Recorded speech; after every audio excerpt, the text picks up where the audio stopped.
राम राम नमस्कार सभी बहनों और भाइयों को। मैं मोहित आप सभी का टारगेट एसएससी 2.0 चैनल पर एक बार फिर से बहुत बहुत स्वागत करता हूं और आशा करता हूं कि आप सब लोग ठीक होंगे। तो भाइयों, आज हम करने वाले हैं नवीन सर के प्रैक्टिस सेट 5 का fast revision with handwritten notes के। और इसकी जो पीडीएफ होगी वो आपको हमारे टेलीग्राम चैनल पर मिल जाएगी और टेलीग्राम चैनल का लिंक आपको वीडियो के डिस्क्रिप्शन से मिल जाएगा या फिर चैनल का जो पेज है चैनल को ओपन करोगे तो उसकी बायो में मिल जाएगा। ठीक है मेरे भाई, तो चलिए वीडियो को स्टार्ट करते हैं। वीडियो को सबसे पहले तो लाइक सब्सक्राइब और चैनल को सब्सक्राइब कर लो, क्योंकि आगे भी ऐसी वीडियोस आती रहेंगी। ठीक है मेरे भाई, तो चलिए वीडियो को स्टार्ट करते हैं। वीडियो को ज़्यादा से ज़्यादा शेयर कर देना मेरे भाई, पहली रिक्वेस्ट आपसे है मेरी। ठीक है, तो पहले देखते हैं हम 5 क्वेश्चन जो रिवीजन वाले थे उनको। ठीक है मेरे भाई, इसमें सबसे पहला केलुचरण महापात्र को पद्म विभूषण किस वर्ष मिला? 2000 में मिला था। द कॉस्ट ऑफ लिविंग किसकी पुस्तक है? ये किसकी पुस्तक है? अरुंधति रॉय की पुस्तक है। पहली भारतीय महिला ओलंपिक पदक जीतने वाली कौन थी? कर्णम मल्लेश्वरी। ठीक है, सिडनी में जीता था इन्होंने। ठीक है मेरे भाई, सिडनी ओलंपिक में। सांकेतिक मुद्रा किस शासक ने शुरू की थी? एमबीटी मतलब मोहम्मद बिन तुगलक ने। नीला थोथा का रासायनिक सूत्र क्या है? CuSO4 है। ठीक है मेरे भाई, क्या CuSO4 है। लोक नृत्य तरंग मेल किस राज्य से संबंधित है? किससे? गोवा से है। और गोवा के अन्य है जगोर, टकनी, कुणबी, घोड़े, मोदिनी। ये हमारे किसके हैं? गोवा के हैं लोक नृत्य। एमपी मतलब मध्य प्रदेश के। तुरी, कलंगी और अहिराई कहाँ का है? एमपी का। तमिलनाडु के हमारे देवरत्नम और कई सिलवट्टम। ठीक है दोस्त। और केरल के हमारे थय्यम, मुदियट्टू और पटियानी। ठीक है, और ये पटियानी जो कहाँ है? केरल, ये कर्नाटक में भी मनाया जाता है। ठीक है दोस्त। HP मतलब हिमाचल प्रदेश। हिमाचल प्रदेश के हमारे छपली, जाली और गुरेही। ठीक है दोस्त, ये अजीब से नाम होते हैं, इनको पढ़ने में यार थोड़ी बहुत दिक्कत होती है, ऐसा नहीं है। ठीक है, और महाराष्ट्र के हमारे हैं वांद्या मुरली और गोरीचा। ठीक है मेरे भाई, ये हमारे हैं महाराष्ट्र के। और मेघालय के कोच राभा दोरसे गाड़ा। ठीक है दोस्त, आगे चलते हैं। पहले ऐतिहासिक एशियाई खेल का आयोजन कहाँ किया गया था? नई दिल्ली में। भारत में कितनी बार हुए हैं? 2 बार। और 1951 में जब हुआ था तो भारत की रैंक क्या थी? सेकंड थी। और 1900 दूसरे हुए थे हमारे 1982 में, उसमें 5th रैंक थी। ठीक है मेरे भाई। 2010 कॉमनवेल्थ गेम में इंडिया की रैंक क्या थी? सेकंड थी मेरे भाई। सेकंड एशियाई खेल कब हुए थे? 1954 में हुए थे। और वैसे ये पहले और दूसरे में कितने का गैप था? 3 साल का गैप था। और वैसे इनमें कितने साल का गैप होता है? 4 साल का गैप होता है मेरे भाई। ठीक है, आगे चलते हैं। इनका जो जनक होता है एशियाई खेल का, जनक कौन था? गुरुदत्त सोंधी। ठीक है मेरे भाई। और इनका आयोजन जो कम करती है वो कौन करता है? Olympic council of Asia. करती है। इसका जो हेडक्वार्टर वो कहाँ है? कुवैत में है। ठीक है मेरे भाई। इनका जो आदर्श वाक्य है वो कौन सा है? Even onward. ये किसने दिया था? पंडित जवाहरलाल नेहरू ने दिया था, इसलिए इंपॉर्टेंट हो जाता है। इनका जो प्रतीक है वो क्या है? दद्दू सूर्य। ठीक है मेरे भाई। पहला स्वर्ण पदक एशियाई खेलों में किसने जीता था? सचिन नागा ने 1951 में। किस में जीता था? तैराकी में भारत के थे। पहली महिला स्वर्ण पदक किसने जीता था? कमलजीत सिंधु ने 1970 में दौड़ में। ठीक है मेरे भाई। 2023 एशियाई गेम जो चीन में हुए उसमें जो शीर्ष पे रहा वो कौन था? चीन था सबसे ऊपर। इसने 107 पदक जीते। 28 गोल्ड, 38 सिल्वर है, ये जी लिख दिया मैंने, गोल्डी। 38 सिल्वर और 41 ब्रॉन्ज। ठीक है मेरे भाई। और जो भारत की रैंक थी वो कितनी थी? 4th रैंक थी भारत की। ठीक है मेरे भाई। 2026 में कहाँ होंगे? नागोया जापान में होंगे 2026 में। ठीक है मेरे भाई, आगे चलते हैं दोस्त। भारतीय सेना में लेफ्टिनेंट कर्नल जयवर्धन सिंह राठौर ने किस स्पर्धा में 2004 में ग्रीष्मकालीन ओलंपिक शूटिंग में रजत पदक जीता था? किस में जीता था? डबल टैप में जीता था। ठीक है मेरे भाई। सबसे जो ये हमारे क्या राज्यवर्धन सिंह राठौर हैं, ये भारत के सबसे पहले रजत पदक एकल में इन्होंने जीता था। ठीक है मेरे भाई। भारत भारत के लिए पहला मेडल किसने जीता था? भारत के लिए पहला मेडल है, ठीक है, वो किसने जीता था? केडी जाधव ने जीता था 1952 हेलसिंकी ओलंपिक में, ठीक है मेरे भाई। आईओसी ये छोड़ो एक पर किस इसमें जो केडी जाधव थे किसने जीता था, कौन से खेल से थे? कुश्ती से कांस्य पदक जीता था, ठीक है मेरे भाई। पहला गोल्ड 2008 में अभिनव बिंद्रा ने जीता था, पहला गोल्ड बीजिंग में शूटिंग में 10 मीटर एयर पिस्टल में, ठीक है मेरे भाई। और जो अभिनव बिंद्रा है इनको अभी अभी अवार्ड दिया गया है आईओसी अवार्ड 2024, ठीक है मेरे भाई। ये जो IOC award IOC Olympic award 2024 है, आईओसी का ओलंपिक अवार्ड 2024, ये अभिनव बिंद्रा को दिया गया। और इस सबसे पहले भारतीय किसको मिला था? इंदिरा गांधी को मिला था। सुनील कुमार जो मतलब ये हमारे ओलंपिक गेम्स में खिलाड़ी है हमारे सुनील कुमार, उन्होंने 2 ओलंपिक में जीता था 2008 और 2012 में। 2008 में उनका ब्रॉन्ज था और 2012 में उन्होंने सिल्वर जीता था। उसके बाद हमारे पीवी सिंधु इन्होंने 2016 और 2021 में जीता था, 2016 में सिल्वर और उसके बाद ब्रॉन्ज। फिर हमारे नीरज चोपड़ा भाला फेंक से संबंधित है, सभी को पता है, 2021 में गोल्ड जीता था और 2024 में भी सिल्वर जीता, ठीक है मेरे। और मन्नू भाकर अभी की बार इन्होंने प्रदर्शन किया बड़ा अच्छा, दोनों अब की बार जीते हैं, तो पहली महिला बन गई हैं भारत की जिन्होंने एक ही ओलंपिक में 2 मेडल जीते, 2 मेडल जीते 2024 में मन्नू भाकर। इंपॉर्टेंट क्वेश्चन हो जाता है। आगे चलते हैं। भारत में हॉर्नबिल त्यौहार किस महीने में मनाया जाता है? किस महीने में? दिसंबर में, 1 से 10 दिसंबर तक मनाया जाता है। तो हॉर्नबिल कहाँ का? नागालैंड का है। और नागालैंड की स्थापना कब हुई थी? 1 दिसंबर 1963 में। और इस जो हॉर्नबिल है इसकी शुरुआत कब हुई थी? 2000 से, ठीक है मेरे भाई। और नागालैंड के अन्य जो त्योहार हैं वो कौन से हैं? मुआत्सु, आलोंग और स्केनई और तुलनी, बुसुदीमा, बसुजीवा, तोखु, अमोंग, ठीक है मेरे भाई, ये हमारे नागालैंड के हैं। और जो ये हमारा कौन सा मुआत्सु है इसको ये 3 दिन मनाया जाता है और एलो जनजाति द्वारा मनाया जाता है। और हमारा जो आउलेंग है ये हमारा केन्याक जनजाति द्वारा मनाया जाता है, ठीक है मेरे भाई। आगे चलते हैं। भारत की जनगणना 2011 के अनुसार किस राज्य समूह की जनसंख्या 30 करोड़ से अधिक दर्ज की गई है? तो किस राज्य की समूह की है? उत्तर प्रदेश और महाराष्ट्र की है, ठीक है। सबसे पहले क्षेत्रफल की मतलब जनसंख्या दृष्टि से उत्तर प्रदेश में ज़्यादा है और उसके बाद महाराष्ट्र में। ये क्वेश्चन यही तो खत्म। उसके बाद तीसरे नंबर पर कौन सा राज्य आता? हमारा बिहार। चौथे नंबर पे वेस्ट बंगाल, ठीक है मेरे भाई।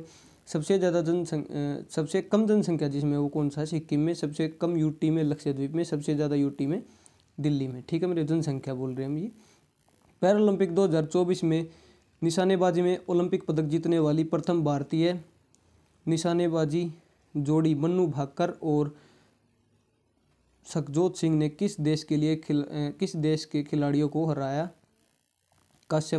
कांस्य पदक जीता? किस देश के खिलाड़ियों को? दक्षिण कोरिया के कौन कौन खिलाड़ी थे? ली, वोन्हो और ओयोजिन को हरा के, ठीक है मेरे भाई। आगे चलते हैं, देखते हैं। मन्नू भाकर ये हमारे हरियाणा से हैं और ये जो हमारी सभजोत सिंह है ये भी हमारे हरियाणा से है, दोनों हरियाणा से ही हैं। और इन्होंने किस में जीता? 10 मीटर एयर पिस्टल मिक्स में जीते थे, ठीक है मेरे भाई। इंडिया की रैंक क्या रही इसमें? 71वीं रैंक रही। 6 पदक जीते, 1 सिल्वर और 5 ब्रॉन्ज। 1 सिल्वर किसने जीता? नीरज चोपड़ा ने जीता। फर्स्ट रैंक किसकी रही? यूएस से 40 गोल्ड के साथ। नीरज चोपड़ा ने इसमें कितना भाला फेंका? 89.45। और अरशद जो नीरज चोपड़ा से पहले वाले हैं, नीरज चोपड़ा सिल्वर, गोल्ड किसको मिला? अरशद को मिला। और उन्होंने कितना भाला फेंका था?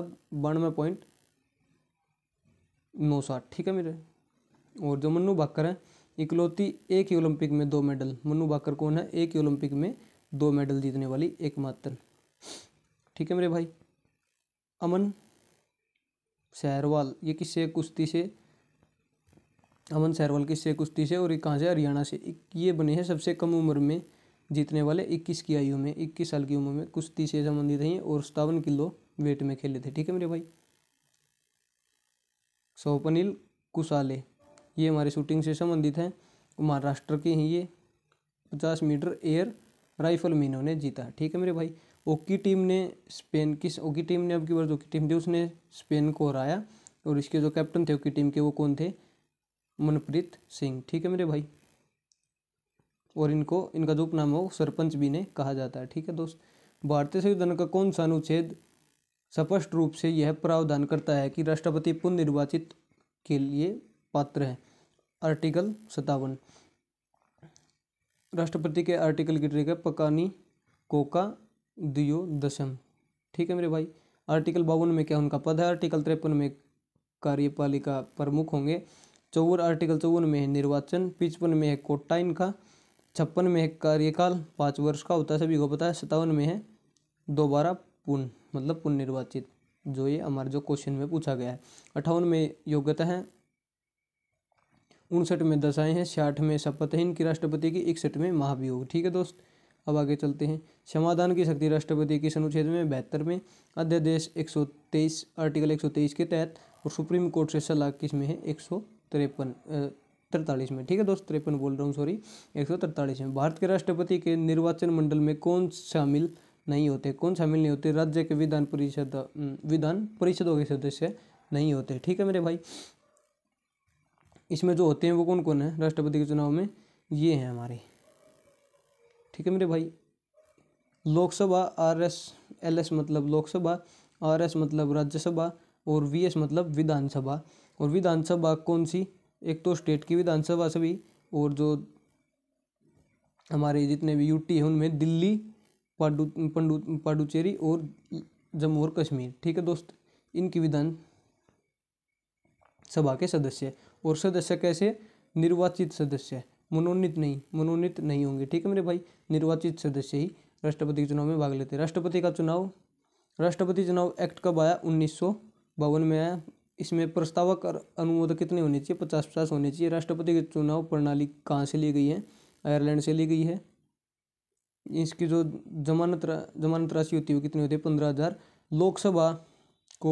लोकसभा और राज्यसभा मतलब MP को ग्रीन कलर का बैलेट पेपर मिलता है, और विधानसभा के MLA मतलब पिंक बैलेट पेपर मिलता है उनको। ठीक है दोस्त, वोट डालने के लिए। राष्ट्रपति के महाभियोग की पहल में की जा सकती है। संसद की किसी भी सदन में राष्ट्रपति का महाभियोग स्टार्ट किया जा सकता है। अधिन्यायिक प्रणाली, इसे हम अधिन्यायिक प्रणाली कहते हैं, अधिन्यायिक प्रणाली। और अब अधिन्यायिक प्रणाली हमने कहाँ से ली है? USA से ली है। ठीक है दोस्त, दूसरा, और जो जैसे मान ली लोकसभा में अगर प्रस्ताव पारित किया गया है ये महाभियोग का, तो दूसरा सदन आरोप की जांच करेगा, क्या क्या एलिगेशन लगाए उनको देखेगा। नोटिस पर विचार 14 दिन के अंदर राष्ट्रपति को देना होता है। लोकसभा में 2/3 का बहुमत होना चाहिए, राज्यसभा में 2/3 का, और संसद के 1/4 सदस्यों के हस्ताक्षर होने चाहिए, तभी राष्ट्रपति को पद से हटाया जा सकता है। ठीक है मेरे भाई, जब इस सुल्तान ने अपने कपड़े और बिस्तर बदल लिए तो बेच दिए गए, और प्राप्त धन से अनाथ लड़कियों को दहेज के रूप में दिया गया। इस लोधी सुल्तान को पहचानिए। पहचान लिया भाई, हमने पहचान लिया, कौन है वो? सिकंदर लोधी है। ठीक है मेरे भाई, कौन है वो? सिकंदर लोधी। इनका कार्यकाल था 1489 और 1517 तक। ठीक है मेरे भाई, 1504 में इन्होंने आगरा को बसाया। 1506 में आगरा को राजधानी बनाया, और इन्होंने एक भूमि नापने के लिए कुछ वो बनाया था, मीटर वगैरह, उनको क्या बोलते थे? गजे सिकंदरी। गुलरुखी शीर्ष से रचनाएं करते थे। किससे संबंधित थे? सिकंदर लोधी से। संगीत का पहला फारसी ग्रंथ भी इन्हीं के उस समय में लिखा गया था, उसका नाम क्या था? लज्जते सिकंदर शाही। ठीक है मेरे भाई, लोधी वंश का अंतिम शासक कौन था? इब्राहिम लोधी था दोस्त। पानीपत का पहला युद्ध 1526 में, सभी को पता किस किस के बीच? किस के बीच? बाबर और इब्राहिम लोधी के बीच हुआ। मुगल वंश का संस्थापक, बाबर कौन है? मुगल वंश का संस्थापक। मुगल बादशाह बाबर का वास्तविक नाम क्या था? इसका वास्तविक नाम था जहीरुद्दीन महमूद। ठीक है मेरे भाई, बाबर का कार्यकाल था 1526 से 1530। हुमायूं का कार्यकाल था 1530 से 40, और फिर एक बार 1555 से 1556 तक। ठीक है मेरे भाई, इन्होंने 3 युद्ध लड़े थे और ये भाग गए थे हुमायूं। ये तीनों युद्ध इनके यहाँ पे लिखे हुए हैं। चौसा का वॉर 1500 1939 में, और फिर बिलग्राम का जो युद्ध है वो कन्नौज वाला वो 1540 में किया था, और फिर ये 40 में भाग गए थे। और 55 में जब इन्होंने वापसी की थी, 55 में 1555 में जब इन्होंने वापसी के दौरान कौन सा हुमायूं की वापसी पूछा जाता कई बार पेपर में कि हुमायूं की वापसी के दौरान उन्होंने कौन सा युद्ध लड़ा था, सरहिंद का युद्ध लड़ा था 1555 में। ठीक है मेरे भाई। उसके बाद अकबर का कार्यकाल 1556 से 1605, जहांगीर का कार्यकाल है 1605 से 1627, शाहजहाँ का कार्यकाल है 1627 से 1658, औरंगजेब का कार्यकाल है 1658 से 1707। ठीक है मेरे भाई। बाबर का जन्म 1483 फरगना उज्बेकिस्तान में हुआ था, चगताई कबीले में। और बाबरनामा इनकी आत्मकथा है, तुजू के बाबरी भी इनका दूसरा नाम है। ये किस भाषा में है? चगताई तुर्क भाषा में। ठीक है दोस्त। बाबर के युद्ध हैं चारों। पानीपत का युद्ध 1526 इब्राहिम लोदी के खिलाफ, खानवा का युद्ध 1527 राणा सांगा के खिलाफ, और चंदेरी का युद्ध 1528 मेदिनी राय के खिलाफ, घाघरा का युद्ध 1529 अफगानों के खिलाफ। ठीक है मेरे भाई। माता की ओर से मुगल किसके वंशज थे? माता की ओर से मुगल किसके वंशज थे? चंगेज खान के। चंगेज खान भारत कब आया था? 1221 में आया था। और ये कौन सी पीढ़ी के हैं? 14वीं पीढ़ी। चंगेज खान की 14वीं पीढ़ी में है बाबर। ठीक है। और पिता की ओर से 5वीं पीढ़ी तैमूर लंग। और तैमूर लंग भारत कब आया था? 1398 में आया था। ठीक है मेरे भाई। आगे चलते हैं। कुछ प्रसिद्ध दर्रे भारत और राज्य। ठीक है मेरे भाई। शिपकिला दर्रा कहाँ है? हिमाचल प्रदेश में। दीफू दर्रा अरुणाचल में। फोटूला दर्रा जम्मू और कश्मीर में। जैलेपला दर्रा सिक्किम में। उमालिंगा दर्रा लद्दाख में। जम्मू कश्मीर में कौन कौन से हैं? जम्मू कश्मीर के इंपॉर्टेंट है, बार बार पूछे जाते हैं। जोजिला है, कारकोरम, पीर पंजाल, बनिहाल दर्रा, ये कहाँ के? जम्मू कश्मीर के। बोमाडिया और यांगयाप कहाँ के हैं? अरुणाचल प्रदेश के। हिमाचल प्रदेश में है रोहतांग और शिपकिला। ठीक है मेरे भाई। तमिलनाडु में है एक दर्रा सोकेत है। और तुजू दर्रा है एक इम्पोर्टेंट, ये कहाँ का है? मणिपुर का। ठीक है मेरे भाई। ये सर ने तमिलनाडु में ही करवाया था, लेकिन बाद में काटपीट इसलिए हुई कि सर ने बाद में दोबारा चेंज करवाया था। ठीक है मेरे भाई। कौन सा दर्रा अन्य 3 भिन्न पर्वत श्रेणी से में स्थित है? ये जो भोर घाट, मेल घाट और थाल घाट है, ये हमारे महाराष्ट्र में है। और जो पाल घाट है ये वेस्ट अलग है, वेस्टर्न घाट पर। ठीक है दोस्त। अरुणाचल प्रदेश को म्यांमार से कौन सा दर्रा जोड़ता है? कौन सा दर्रा जोड़ता है? दिहांग दर्रा। ठीक है। माना दर्रा उत्तराखंड में है और ये इंडिया और चीन को जोड़ता है। नाथुला दर्रा सिक्किम में है, भारत व तमिलनाडु बोल रहा हूँ, तिब्बत को जोड़ता है।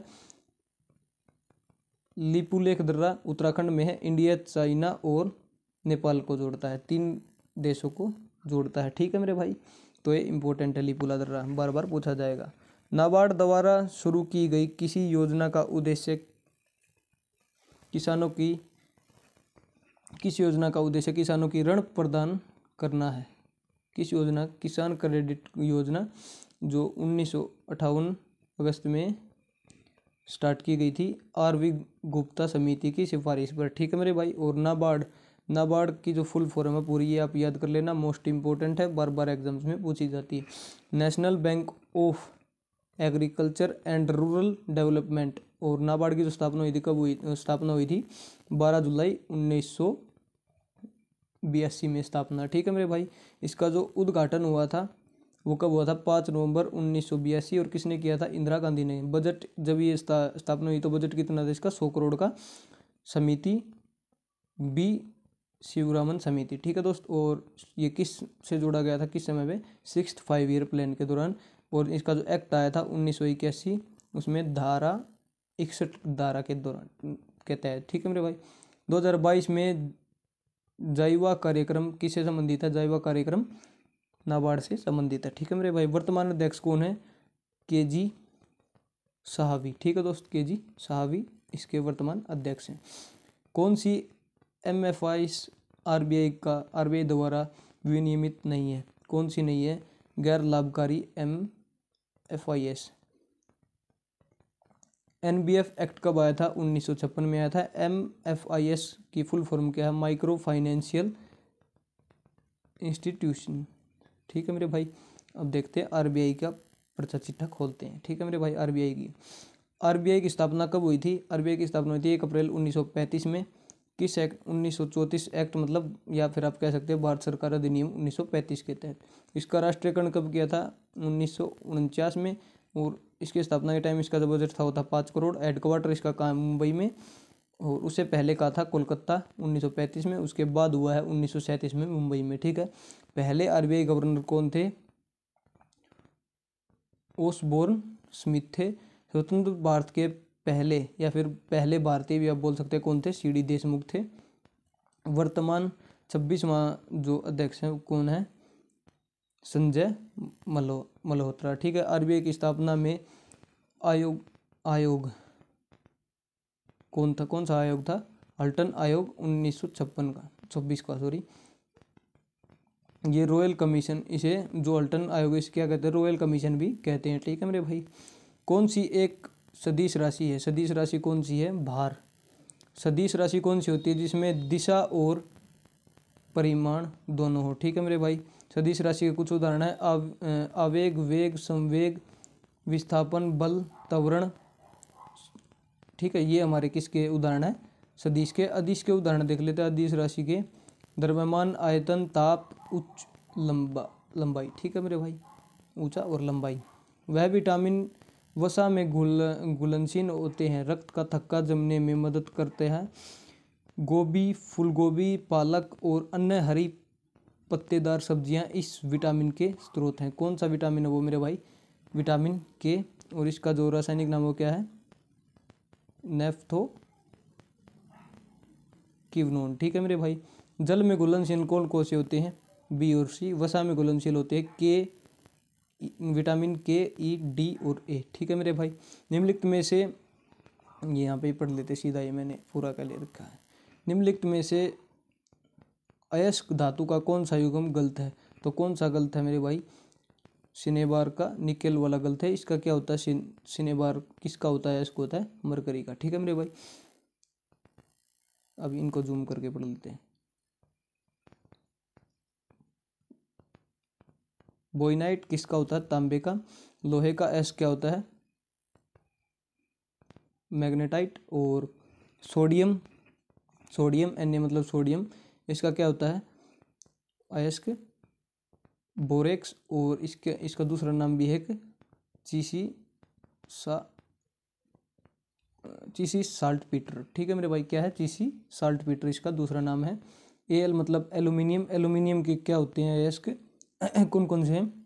कोरंडम और बॉक्साइट। और के मतलब पोटेशियम। के से मतलब होता है पोटेशियम। ठीक है। पोटेशियम का जो अयस्क वो क्या है?